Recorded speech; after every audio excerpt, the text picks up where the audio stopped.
Dita e kujtesës për viktimat e Holokaustit shënoi ditën e dytë të vizitës së Edi Ramës në Izrael. Kjo pas një ditë të parë dhe një fjalimi në Knesetin e Jeruzalemit ku Edi Rama nuk foli më thjesht si kryeministri i Shqipërisë, po si një politikan që ka marrë përsipër një tjetër mision. Me stilin e tij origjinal, Edi Rama përktheu me tone personale bashkëtesën e feve në Shqipëri. Mes fëmijëve të rritur si ortodoks, gruas së tij muslimane, dorëzimit vet si katolik dhe simpatisë që Zaho, djali i tij i vogël, kishte shprehur për hebraizmin. Rama nuk ishte krijues, sepse kjo është në fakt historia e shqiptarëve, që nga koha e Skënderbeut, ku indiferencën e tyre ndaj kulteve shpesh ja kanë përkthyer dhe si bashkëtesë.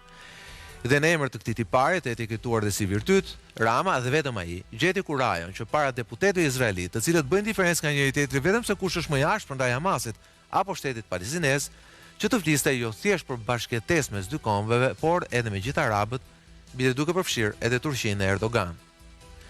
Sigurisht duhet guximi të çmendur sot politik të vendosesh mes Izraelit dhe Palestinës, sidomos pas ngjarjeve të tmerrshme të 7 tetorit 2023, sepse do vendosesh mes një sulmi terrorist pa parë, si ai Hamas, me mbi 3000 viktima civil, të cilave deri dje u fshinin dhe kufomat, dhe një tragjedie njerëzore paq pa precedent në rripin e Gazës me mbi 60000 viktima, gjysma e tyre fëmijë nën moshë.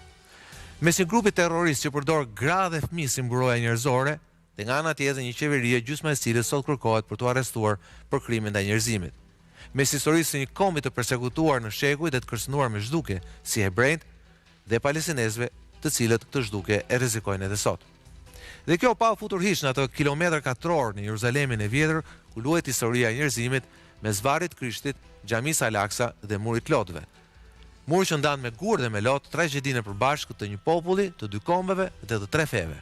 Një mur lotësh ku i pafajshëm si fëmijë, sot Zaho Rama është çuar për dorë nga jati i tij për të bërë pjesë e një historie që na prek dhe na përket në dy ekstremet e saj. Sigurisht përfshirja e Edi Ramës ka reperkusione politike dhe të brendshme. Ndërsa ai në sytë e opinionit botror rrit prestigjin e vendit, por dhe tim personal, këtu në Tiranën tonë provinciale gjërat janë pak më ndryshe. Benjamin Netanyahu, i cili priti Ramën me të njëjtat përkëdheli protokollare që i dha te presidenti Trump pak javë më parë, nuk ka fare lidhje me linjën hebraike Soros. E pra Berisha, jo më larg se sot, nga Strasburgu e quhet i qeverinë Rama një mini republik të Sorosit. Dhe Rama në fakt ka raporte të forta dhe me Soros. Në vend megjithëse jo në nivelin e Maqedonisë dhe të Kosovës, pati demonstrime pro-Palestinës, si shenjë e rritjes së ndjeshmërisë edhe fetare në vend.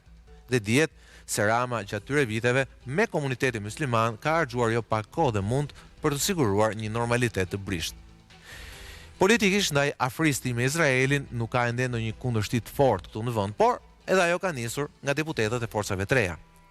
Ndërsa angazhimi i Shqipërisë dhe i tij në bordin e paqes sigurisht rrit prestigjin ndërkombëtar të Shqipërisë, por ndërsa jemi në rrugën e shpejtë të integrimit, nuk jam daqë i sigurt nëse kjo vizitë në Izrael heq apo shton një pengesë më shtunë. Për këtë do flasim sonte. Sigle.